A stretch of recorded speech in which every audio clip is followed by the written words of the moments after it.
Welcome to chapters 17 and 18 on deserts and glaciers. We're going to focus on glaciers first. And so we'll talk about, what is a glacier, the differences between alpine and continental glaciation. And then we'll talk about a few things about deserts, where they are, why they occur, where they do, etc. And so along with that, we'll also talk about some wind erosion and wind deposition. So first off, what is a glacier? And so we have a picture here of an alpine glacier, also known as a valley glacier or mountain glacier. Now, glaciers are large masses of ice, but we can distinguish them from snowfields, ice fields, icebergs, and so on, because by definition, glaciers flow. And so they have to flow over time. They move over time. And so a glacier is a mass of ice on land where snow that has accumulated over time will compress and recrystallize into glacial ice and flow out under its own weight. Now, altogether, glaciers cover about 10% of the land area. The numbers here, as far as numbers of glaciers, will vary quite a bit depending on whether somebody's considering something to be a tributary glacier of another glacier or not. But the percentage here is more important because, again, that's a pretty sizable land area. Now, this is mostly the massive continental glaciers in places like Greenland and Antarctica. Altogether, glaciers, as we discussed already with the chapters on water resources, glaciers account for about 75% of the world's freshwater. Now, as we mentioned, glaciers form as accumulated snowpack over a succession of years compresses, so the newer snow on top is compressing the older snow underneath. And so every time you get more layers, that's just more compression underneath. And so as long as you get deep enough snow over time, that compression happens, it squeezes out most of those air spaces, and you get to glacial ice from the accumulated snow over time. Now here we see another example of an alpine or valley glacier. And so, as we mentioned, by definition, glaciers flow. And so why do they flow? Basically, they've grown so massive that they're collapsing under their own weight. And so for continental glaciers, you have this outward spreading. For the valley glaciers, they can't spread out, and so they flow down the valley. That's how they can spread out. Now, the rate of flow for glaciers varies from just a few inches to several miles per year. As we mentioned, glaciers, you just have accumulating snow over time, recrystallizing into glacial ice. Now, this typically takes several years, but the most important thing is it's not how much snow you get in the winter. It's how much snow you do not melt in the summer. If you have really high snowpack but it melts away every summer, it doesn't matter how much snow you get. You cannot form a glacier under those circumstances. And so what is more important than wintertime conditions is summertime conditions. And so if you have really hot summers, usually you will not have glaciers, or what glaciers you do have will be receding. If you have mild enough summers, then you stand a better chance of forming or retaining glaciers. Okay, now glaciers are really powerful agents of erosion and transport of sediments. And so because you have solid flowing masses of ice, they can pick up and move all sizes of sediment very well.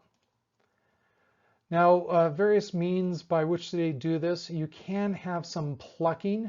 And so basically, the glacier, if you get some meltwater at the base of the glacier, refreezing onto some exposed bedrock perhaps, some that can be plucked off, but then that material that the glaciers previously plucked is being dragged along the base, and so that will be abraded down as it contacts other bedrock, and so the material that's been plucked is being worn down, and also the stuff that is exposed to this previously plucked material will also be ground down, and so kind of think of it like a giant belt sander. Now, as we mentioned, glaciers transport all sizes of sediment equally well, so there's no sorting. And so you get everything from the finest clays to boulders the size of a house, all transported along equally well. Now, as far as some examples of erosion by glaciers, the Great Lakes were eroded by continental glaciers. So the continental glaciers scoured out the basins that now contain the Great Lakes. And if you look at any somewhat mountainous area around the world, you see some evidence typically of glaciation somewhere. And so we see this all over in the Uintas, in the Wasatch, and many other prominent mountain ranges around the world. Now, as far as types of glaciers, there's two main categories. There's what we call alpine or valley glaciers. And so these are typically higher up in mountains, but some of them can get down to lower valleys in the polar regions. But basically, you have the alpine snows are accumulating in semicircular valleys that we call cirques, and then they start to flow down slope within valleys. And so they deepen and widen the valleys as they flow. And then there's continental glaciers. Continental glaciers are so massive that they're flowing out in all directions just because of the sheer mass. Continental glaciers can be more than a couple of miles thick.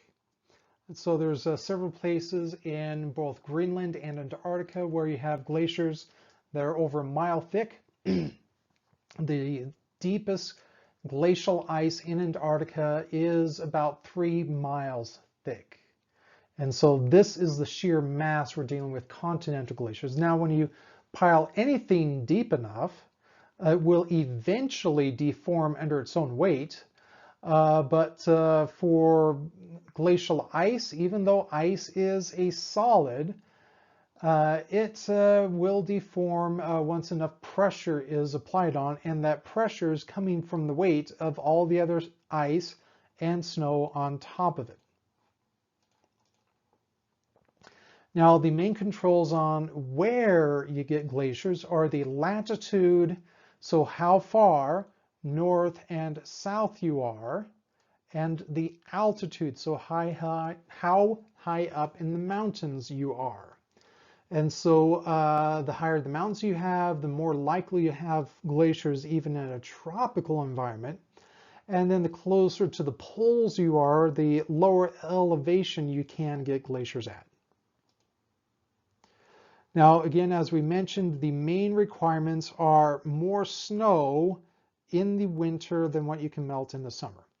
And so, yes, it does help to get really deep snows in the winter, but if you have really hot summers, it doesn't matter. Again, you just need more snow than what you can melt each summer. If that happens often enough, you can eventually form a glacier. And so here we see an example of some alpine glaciers. And again, these are also called valley glaciers because they flow down valleys as we're tracing out here. So several great examples of these valley or alpine glaciers. Now, continental glaciers, again, the best examples are Antarctica and Greenland. However, you do have some smaller ice caps in places like Iceland. There's also a few in Alaska and the Canadian Arctic. But basically you have ice that has accumulated over time from, again, that compressed accumulated snowpack. and it is basically collapsing under its own weight. And in the case of Antarctica, we have two main areas there, and there, separated by the Trans-Antarctic Mountains. But basically, the continental glaciers on either side are basically flowing out in all directions. Now, if we look up in Alaska, at that latitude, you do still have some glaciers that get all the way down to sea level. However, as you get further away from the pole and closer to the equator, you have to have higher and higher mountains in order to sustain glaciers. And so currently there are still some glaciers on top of Mount Kilimanjaro in Africa, which is pretty close to the equator. But Kilimanjaro, if memory serves, is over 19,000 feet high. And so basically, if you're in the tropics, you need mountains close to or in excess of 20,000 feet in height in order to sustain glacial ice in that warm climate. Now, alpine glaciers start in semicircular valleys that we call cirques. And so you have the same Latin root word there. And basically, this is where all the snow is collecting, compacting, recrystallizing as it's being compressed, and it is starting to flow down the valley. So here we have a glacier, again, is flowing down that valley there. Have another one coming in on the side here. But this is met sea level, and we do have some chunks of glacial ice that are breaking off and forming icebergs. Now the process here is referred to as calving. Now glaciers, again, if we're looking at these valley glaciers, yes, they're flowing down the valley, but the main area where more snow is being added is up in the higher areas, but this area where it's being added, it's flowing down to areas where it's being melted. And so we have the zone of accumulation where it's accumulating, as the name implies. And then the area where it's melting, that is referred to as the zone of ablation. Now, glaciers can either advance or retreat. Now, the whole glacier isn't moving up the valley as it retreats, because that doesn't work. Basically, what you have going on is that it's still flowing downhill, but it is melting back. Its toe is melting back faster than what it is flowing downhill. And so that's how it appears to retreat. Okay, so a few features from alpine glaciers. We're mainly focusing on erosional features here. We have the cirque, as we already mentioned, so that's that semicircular valley. It's often very deep, steep-walled, and this is where the glacier is forming and starting to flow downhill. And a rete is a valley that separates two, or excuse me, a ridgeline that separates two or more adjacent cirques. A horn is a mountain peak that is surrounded by multiple cirques. The prime example of a horn is the Matterhorn in Switzerland. Glacial valleys tend to be strongly U-shaped, and so broader, flatter bottomed, and generally steeper sides, as opposed to the more V-shaped stream-cut canyons. So if it's more V-shaped, it's more likely that it's eroded by a stream. And if it's U-shaped, it's more likely it's eroded by a glacier. Hanging valleys form as you have multiple glaciers that were coming together. So remember, we have those typically U-shaped valleys, but if you look at an area where you have the smaller glaciers coming together, and so if we had multiple glaciers coming together at one time, again, the bigger glacier usually formed a deeper valley as it's flowing downhill. And the smaller glacier, its valley is usually smaller and not as deep.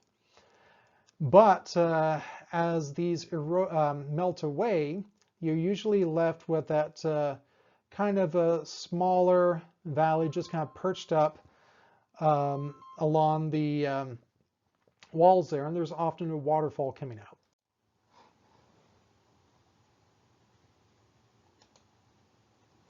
And as these glaciers move over exposed bedrock, they tend to create lots of scratch marks. We call these striations.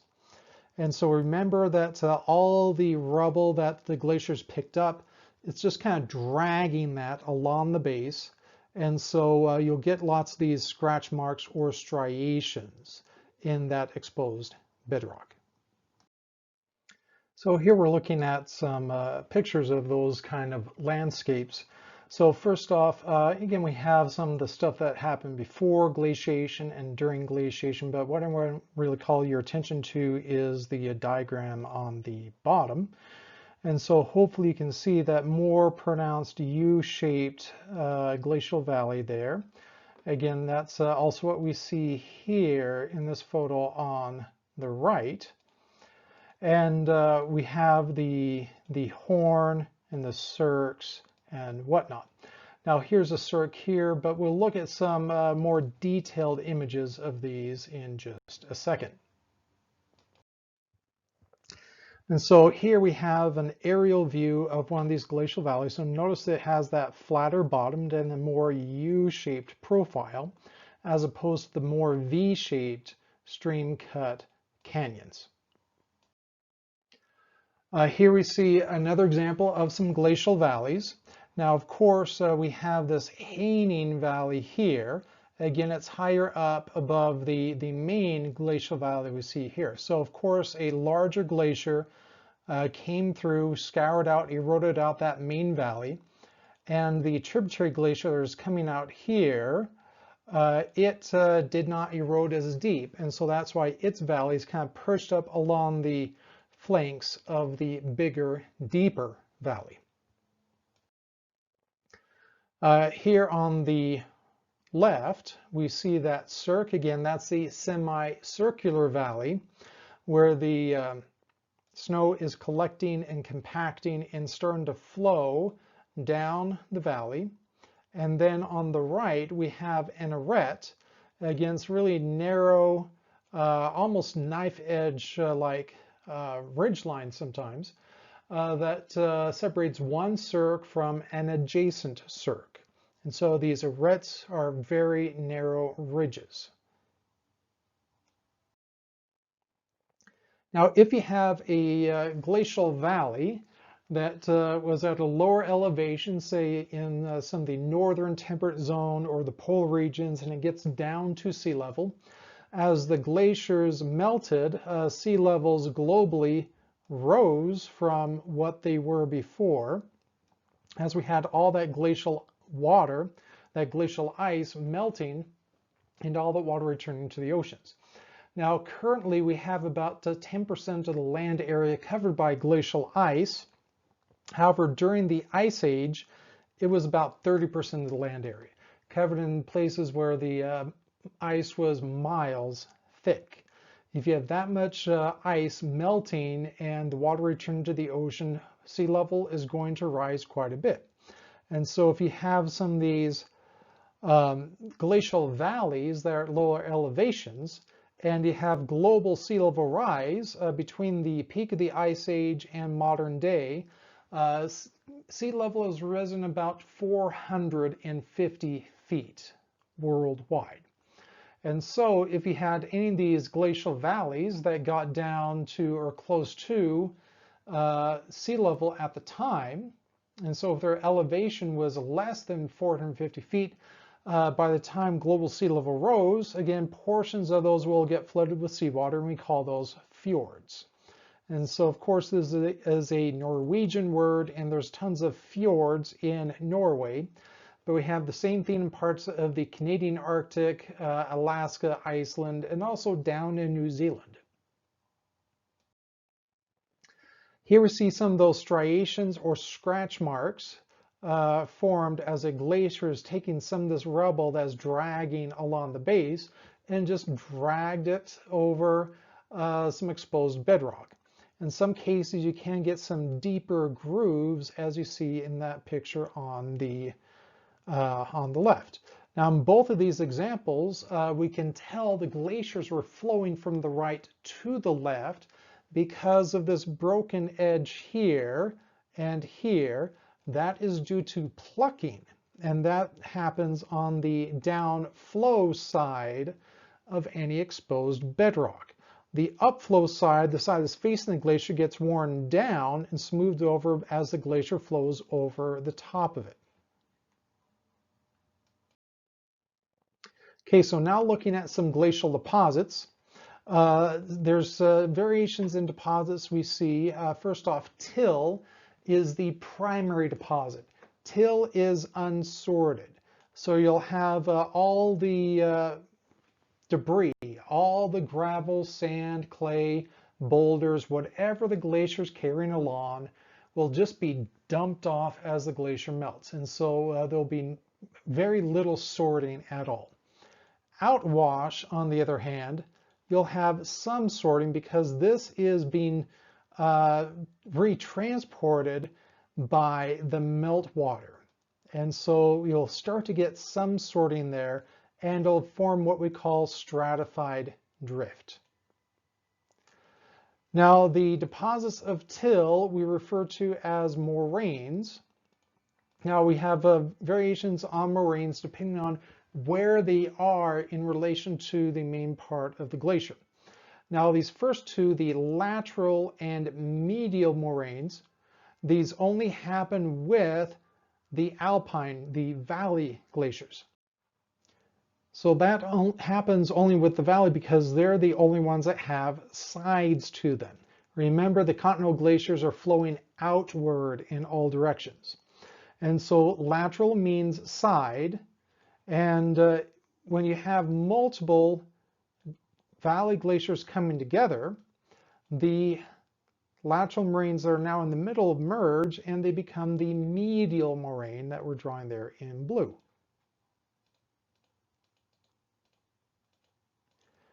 Now, all glaciers will have end moraines and ground moraines. So the ground moraine is all the stuff that the glacier is just kind of dragging along its base, or it just drops off anywhere along the area that was glaciated as it melts. The end moraine is the stuff that is deposited at the end of the glacier, so at the toe of the glacier. And so if it shows the furthest advance, that is the terminal moraine. However, if the glacier melts back a bit and then stabilizes for a while and forms a new end moraine, that we call a recessional moraine. Okay, so here we see a glacial valley. You can see some meltwater coming down there. It does form some braided channels, by the way. But this sediment that's been reworked by the meltwater, this we refer to as outwash. Now here we see this great aerial view of multiple valley glaciers coming together. And so hopefully you can see that we have a lateral moraine there, lateral moraines along the sides of all these valleys. But where the lateral moraines come together, they form the medial moraine, which we see as these stripes continuing down the length of this particular glacier. Okay, so here we see a great example of an end moraine there, and also here, a great example of some end moraines. But hopefully you can see that the glacier on the left has melted back a bit from its the end moraine that had formed. And so let's say that this one stabilizes for a while, long enough to form a new end moraine. So the one we're doodling there in blue would be a recessional moraine, and the one in red would be the terminal moraine. But they're both end moraines. Okay, now during the Ice Age, we had up to 30% of the land area covered in glacial ice. This is especially the massive continental glaciers in North America and Europe. and also parts of Siberia, Scandinavia, etc., that in places were between 1 to 2 miles thick. And so we had massive amounts of glacial ice. Now, the Ice Age is also referred to as the Pleistocene, so that's a term that may come up later. The time after the Ice Age is referred to as the Holocene. So we might have mentioned those terms during the lecture on geologic time. Now, although lots of people would imagine the Ice Age as being dramatically colder than now, that's probably not the case. Temperatures during the Ice Age, the average global temperatures could have been anywhere from about 4 to 10 degrees Fahrenheit cooler than what they are now. And so potentially with as little as 4 degrees Fahrenheit average temperatures being colder, that could be enough to trigger an Ice Age. Now, of course, we had lots of things that were sculpted out during that time. We mentioned the Great Lakes and also a lot of the stuff in a lot of the glacial valleys and many mountainous areas around the world. Now, this is a map showing how much is glaciated. And so the massive ice sheets came down to kind of the midway point in kind of the Midwest or Great Plains area. So getting as far south as kind of southern Illinois, covering the Dakotas and getting into Iowa and that area. And then covering the British Isles, Scandinavia, and much of Siberia. Additionally, we had some smaller ice caps and then lots of mountain glaciers, lots of alpine glaciers, and all the highland areas around the world. There's even glaciation, we know, in Hawaii.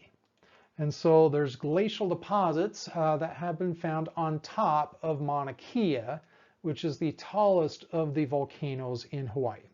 Mauna Loa probably was glaciated as well, although because it's just a few hundred feet shorter. But since it's still active, any glacial deposits have already been buried by newer lava flows. And so Ice Age, we even had glaciers in Hawaii. But again, about 30% of the land area was covered by ice during the Pleistocene. Okay, so here's a map just of North America. And again, we did get continental glaciers as far south as kind of southern Illinois. But we did have some smaller ice caps and some of the higher plateaus and lots of valley glaciers, these alpine glaciers, in most of the mountains across the West and across the world for that matter. Now, with 1/3 of the land area covered by as much as 1 to 2 miles of glacial ice, global sea level was a lot lower than what we have now. And so massive areas of the continental shelves were exposed as dry ground. And of course, also many of the islands, as a consequence, were also larger at that same time. Okay, so looking at some of the variation of continental glacial deposits, remember you have the till and the outwash, the two main categories there. For the continental glaciers, we see much more variation with the varieties of outwash. And so remember, you still have the moraines, but so you just have the ground moraines and then the different types of end moraines. But with the outwash, some of the variation with the outwash that you get includes, of course, some of the kettles, eskers, and stuff like that. Outwash plains are better developed here than what you'd see with the valley glaciers because you can spread out over vast areas of plains. Eskers are deposits left in ice caves underneath the glacier. Kettles are lakes left behind in the ground moraine, and we'll take a look at that. And then drumlins, of course. Drumlins are elongate hills that where the tapered end points in the direction of glacial flow. Now also we have glacial erratics. Glacial erratics are large boulders that were just carried along by the glacier and then just dumped off randomly wherever the glacier melted. They originally called them erratics because they did not match in the local rock types. And then eventually, once we figured out there was an ice age and how glaciers worked, we figured out that they were transported by glaciers. Okay, so here we see a few examples. Yes, we see that terminal moraine there and a recessional moraine. So again, the terminal moraine shows the furthest advance of that particular glacier. And then you can have multiple recessional moraines closer to the glacier, or closer to the center of the glacier, as it were.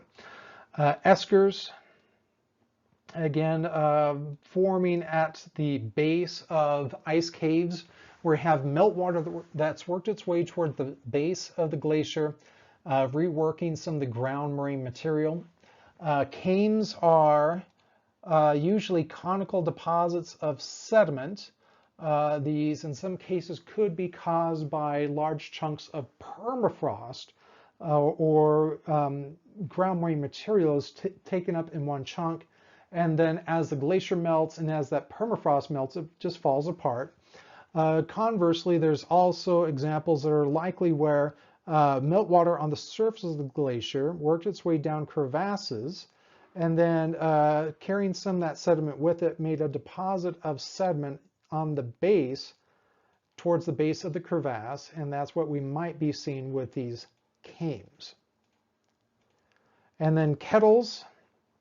Kettles are where you have a late melting block of glacial ice that perhaps got worked into the ground moraine material and then leaves these usually oblong-shaped basins that often fill with the meltwater and groundwater.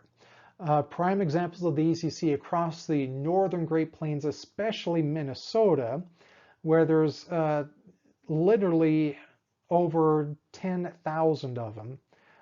That's just the ones over 20 acres in size. If you count some of the smaller ones as well, then there's potentially double or triple that. And so that's how Minnesota got its motto or nickname, the land of 10,000 lakes.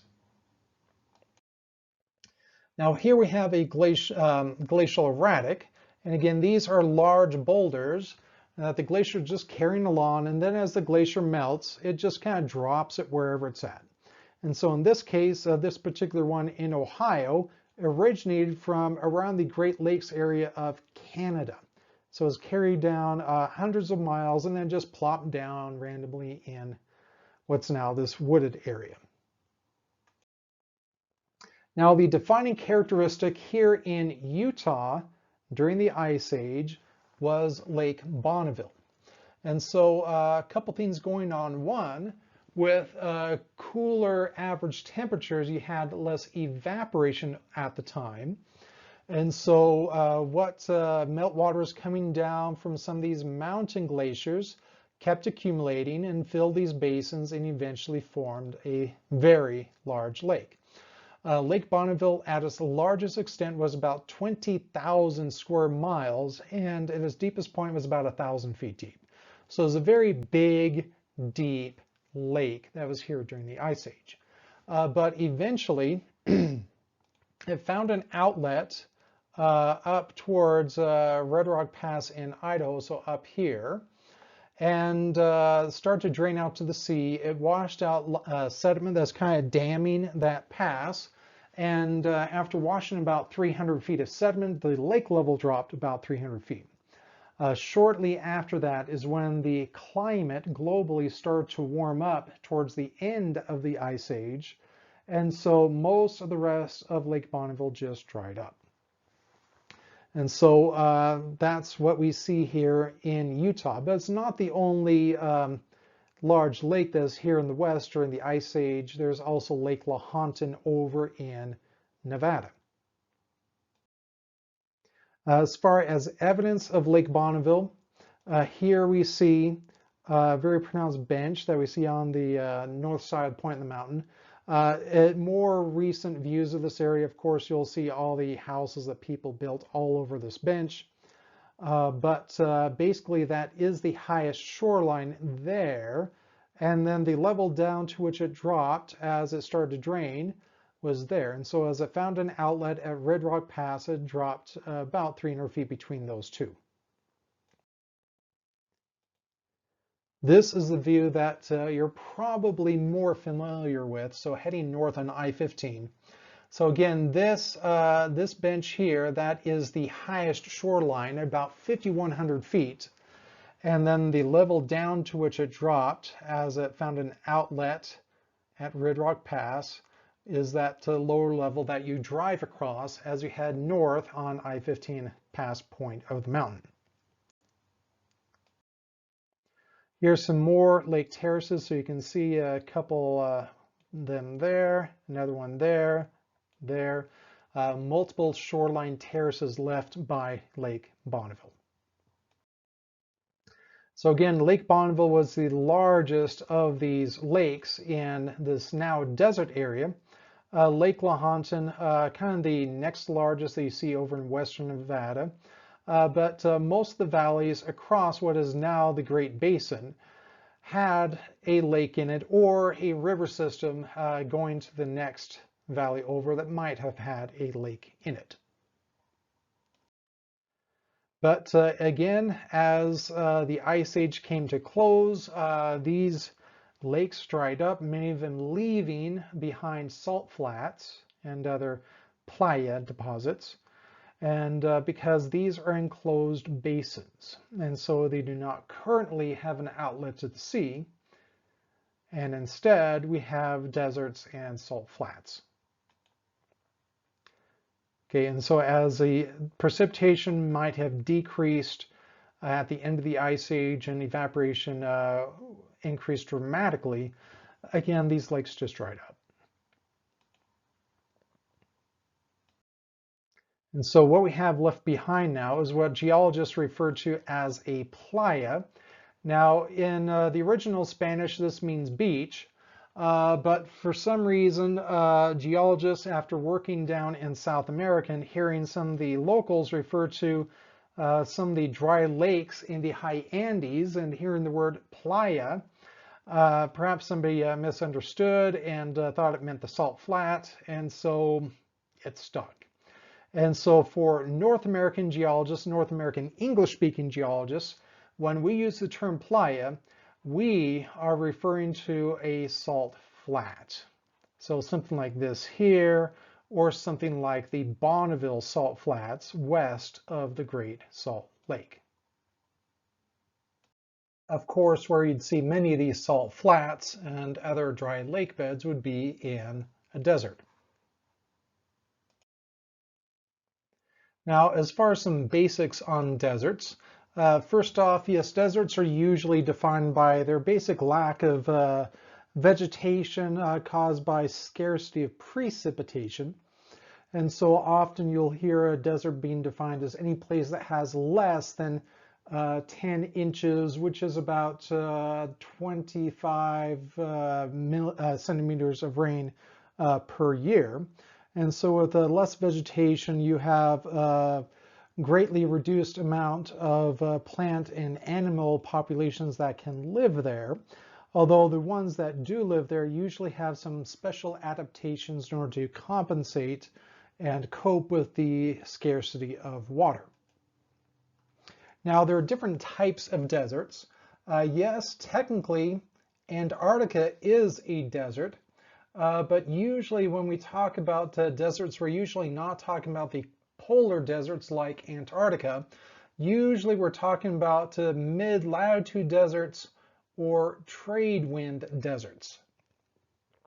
Now, mid-latitude deserts, these are typically caused by rain shadows, and we'll take a look at that in a moment.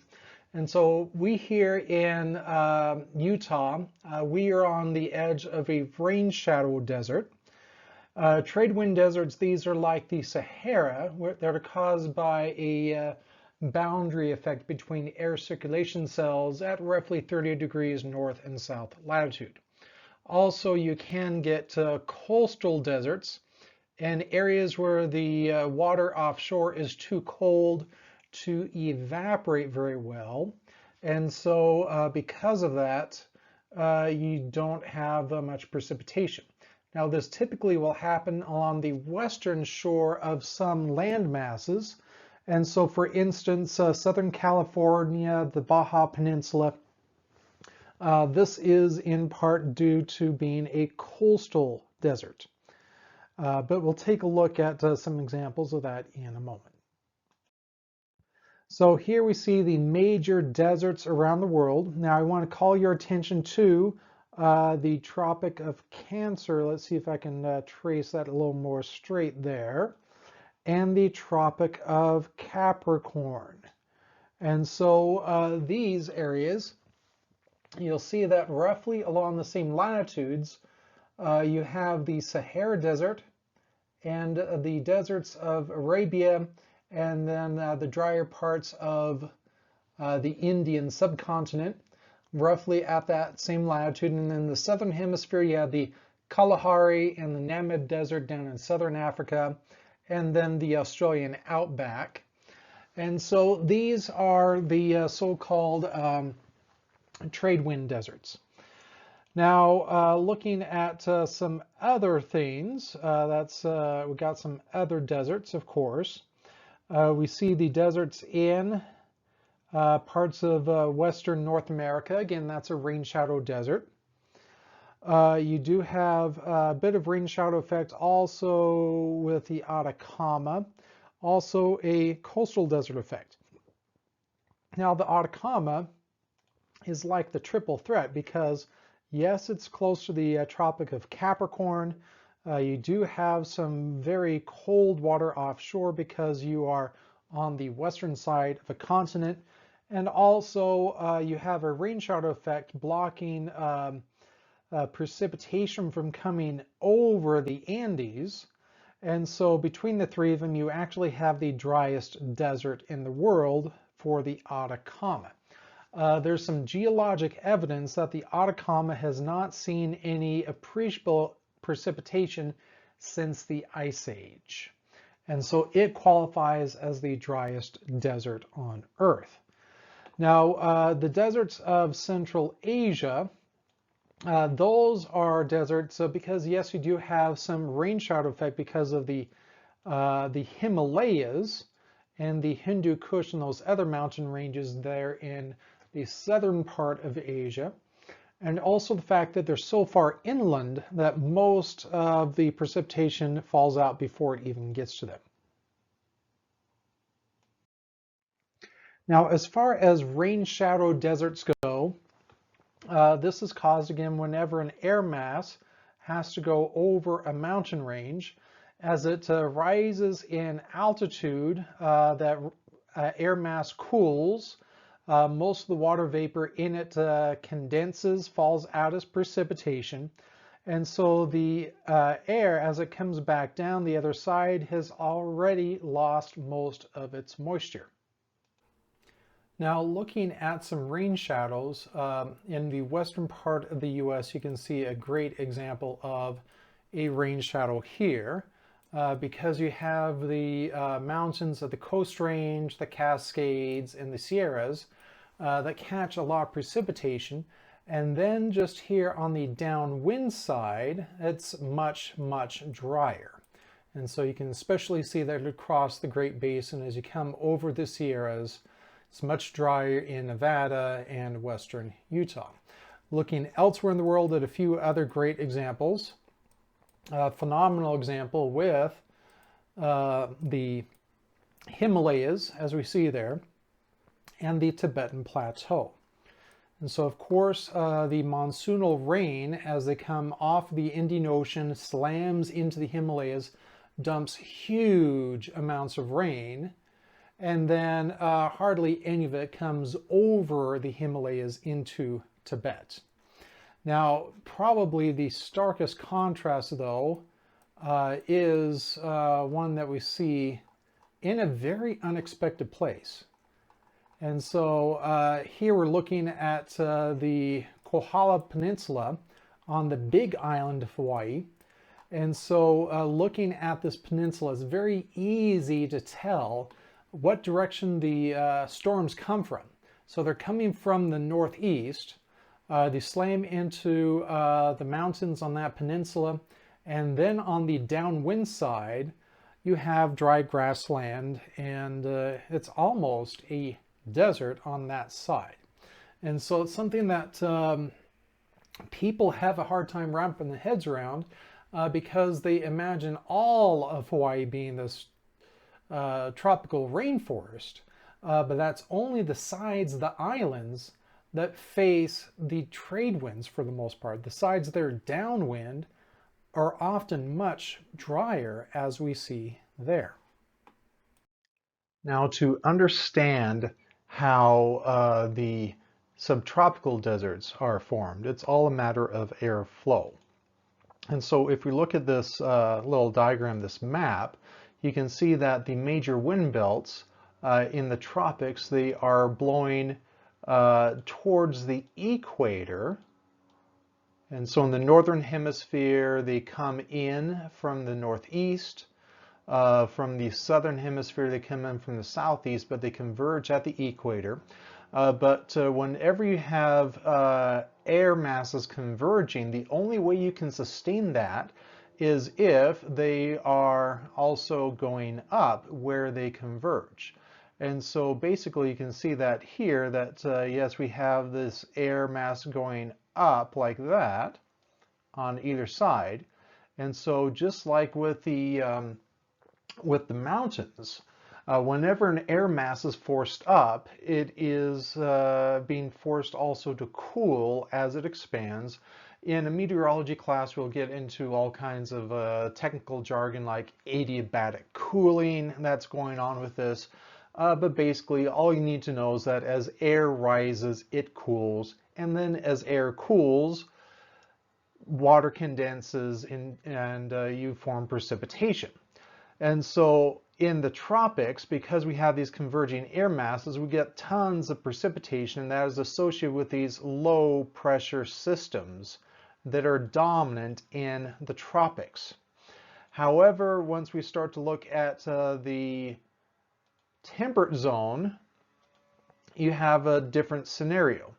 And so in the temperate zone, roughly around 30 degrees north and south latitude, you have the winds that are blowing towards the from the southwest to the northeast in the northern hemisphere, and then again just opposite direction there. And again, these are the prevailing winds. You will have differences from time to time depending on weather patterns. These belts do migrate a little bit seasonally, but these are the prevailing winds. And so while you will get in the temperate zone other air masses and wind belts converging at roughly 6 degrees latitude, and that of course swings dramatically with each weather system, what happens though is that that creates lots of rain around here and here in these weather patterns. But then at roughly 30 degrees north and south latitude, roughly, you have these high pressure systems where, again, the winds are blowing away, and so that means major storms don't come in. Now, we also see that with these wind belts, that this particular air mass here and then this one here, they dumped most of the precipitation already here and here. And so when this air mass comes back down, and also the one in the northern belt as well, as those air masses come back down, they've already lost most of the precipitation. And so there's very little left to give. And so that is why you get the major deserts like the Sahara and the Australian outback and the deserts of Arabia and so forth at roughly 20 to 30 degrees north and south latitude, because that is the boundary between the major wind belts. Okay, so a few quick words about aridity and desertification. Now, again, we talked about arid, so deserts often being categorized as having 10 inches of rainfall or less a year. And so again, that's roughly about 25 to 28 millimeters of rain a year. Semi-arid is, of course, more than that, but typically less than 25 inches of rain a year. And so that's about 60 centimeters on the high end. And so 10 to 25 inches, so about 25 to 60 centimeters. And then arid is 10 inches of rain, or again, that's about 20 to 25 centimeters. So again, we want to emphasize that centimeters in case I slipped and said millimeters previously. Now, extremely arid, there may be some areas, again, like the Atacama, that can go for years with no rainfall. And so that would be classified as extremely arid. Now, there's a problem with what's called desertification. Now, this is where areas, especially areas that are semi-arid, become drier over time. And this is largely due to issues with habitat destruction, in addition to concerns with climate change and all that. But largely it is linked to overgrazing by domestic animals and other unsustainable farming practices that is limiting the supply, the capacity of some of these marginal lands that are productive but only enough. And if the balances tip too far in one direction, they can become deserts. So this is an area, again, this map is looking at soil degradation, but that goes hand in hand with desertification. And so, of course, you should see that there's a big area at the margin of the major deserts there that are at high risk for soil degradation. Now, again, we highlight stuff neighboring the Sahara and the deserts of Saudi Arabia and elsewhere in the Middle East. But we do have some other areas as well that we should be aware of. And so I want to call your attention to, well, the western half of the US, Australia, and then Ukraine and much of Central Asia. And so these are areas that historically have been the major bread baskets of the world. And so if there's lots of soil degradation in these areas, that is a major concern, that if the soil is degraded too far, or if these some of these semi-arid areas of this become deserts, this could be a major concern as far as our food supply. Now, on that note, let's talk about the Dust Bowl. Now, this photograph was taken in South Dakota back in the 30s, but during the 1930s, there was a severe drought in the Midwest of the U.S., and there was severe degradation of the soils, and then the winds picked up. And so basically you had, once all the crops failed, and of course the crops replaced the native grasses because we just plowed under all the native grasses, and then once the crops died in that drought, nothing was left to hold the soil down as the wind picked up, and far too much of the topsoil just blew away. Now, if the native grasses were still in place, the Dust Bowl would have never happened. The reason why is because many of these native grasses have roots that can go 10 or 20 feet down, as opposed to just a few inches or maybe a foot at best for some of the grain crops that we replaced them with. And so in these severe droughts, most of the native grasses would have held on just fine because they have much deeper roots. And so the Dust Bowl was largely a man-caused problem. Now, looking at wind erosion, again, this is very often seen in arid regions because there is less vegetation to hold stuff down. Now, even though we associate arid areas with wind erosion, most of the work is still done by water. It's just that the storms are infrequent and sometimes far between. So looking at looking at the wind erosion directly though, the wind, of course, transports things similar to what we see for the particulates in a stream. Again, you have a bed load, you have saltation, and you have suspension.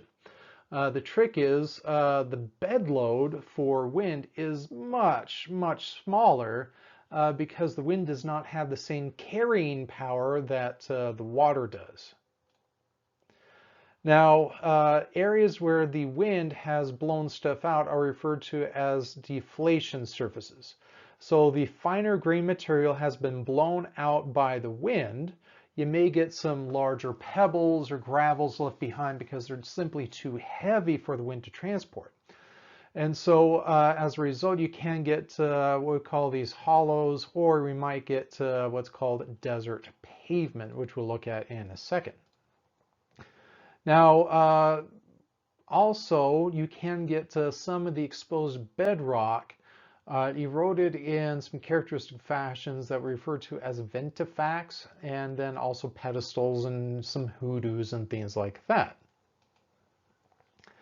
Now, the vegetation, we have to remember that vegetation does inhibit the erosion because, one, it can reduce the ground level wind, and so the vegetation will act as a little barrier, baffle, as is the technical term. And so because of that reduction in wind velocity, again, it cannot pick up and carry as heavy of sediment. Also remember that the roots of the vegetation help to hold stuff in place as well.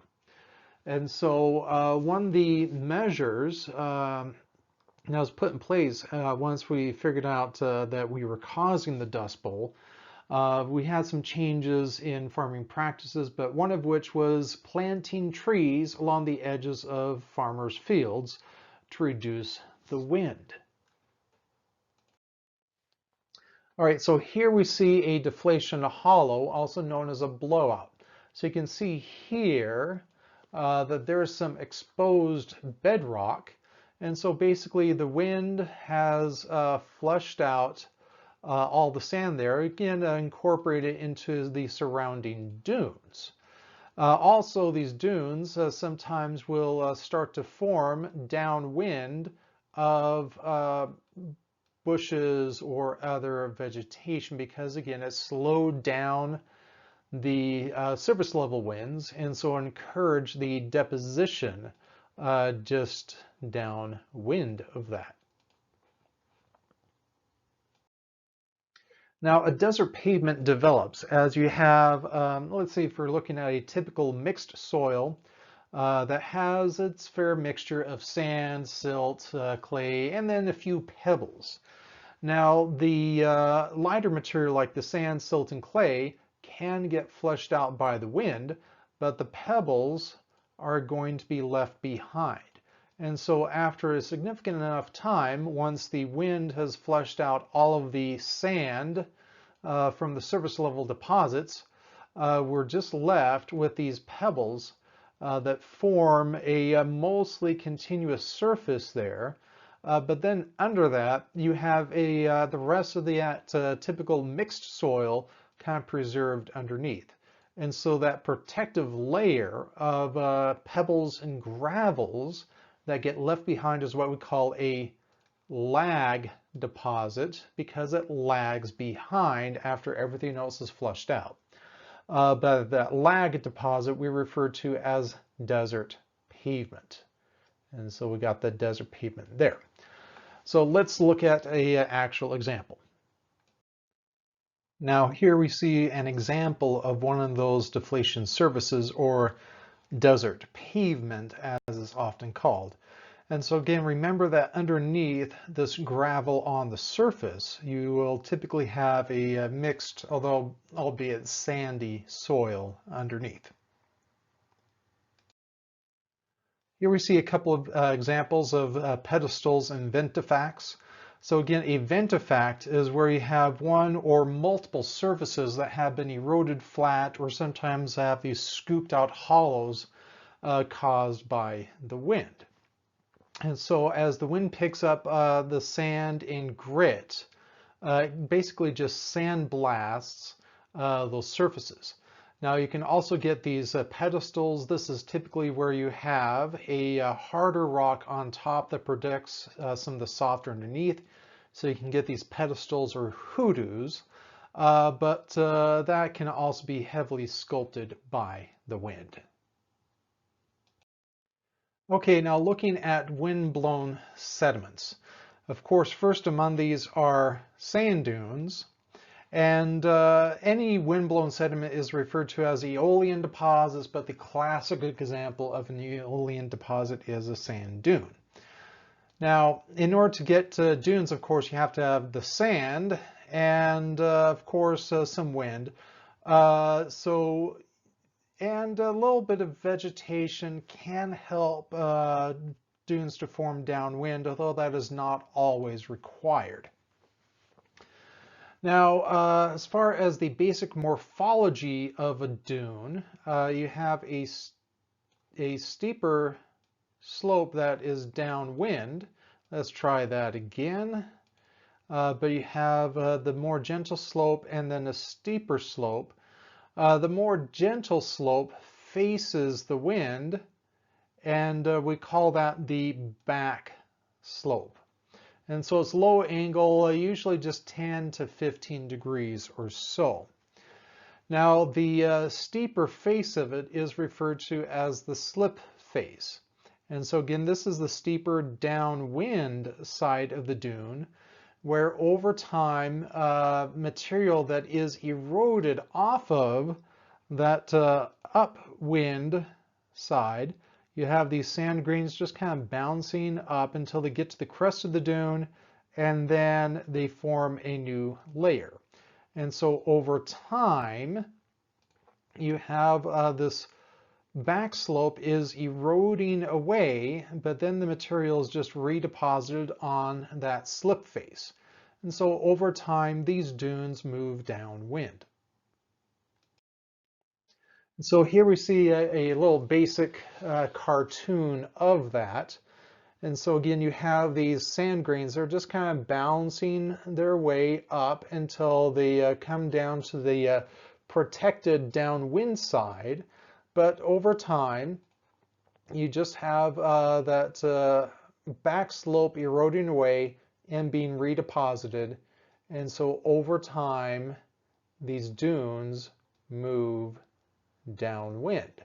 And so over time, what you get within the dune is a whole bunch of preserved slip faces as cross beds. And so all this other stuff, let's draw this so it makes a little more sense. So you'll have a new slip face forming there. Those are preserved as the cross beds. And so as that dune is moving, again, everything over here has been eroded away by the wind. And within the dune, you just have these preserved crossbeds that are the old slip faces. Now, often the crest of the dune will be kind of rounded off because of the Bernoulli effect, because you have converging wind at the top, so the speed is higher, so it can carry just a little more sediment. And so the tops tend to be clipped off, and then downwind you get some of these eddy currents that help stuff to be redeposited there. All right, so in these preserved sand dunes from the Navajo sandstone in southern Utah, you can see, again, these preserved crossbeds. These are just the old slip faces from old dunes. that have been preserved as a sandstone.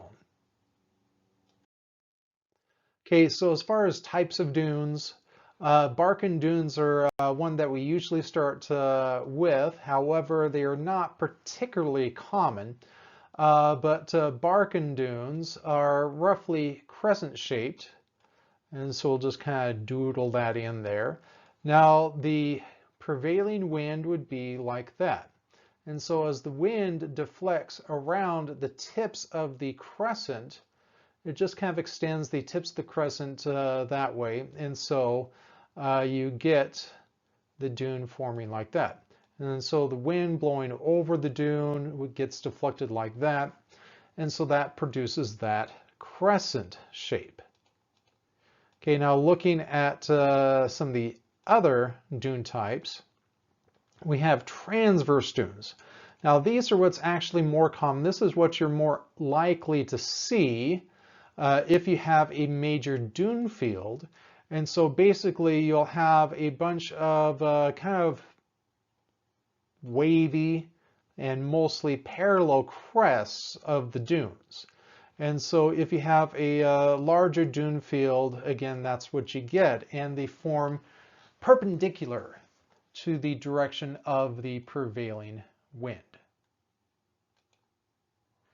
Now, there's other dune types. There's the parabolic and longitudinal stuff, but usually if you can understand transverse and Barken, that's a good starting point.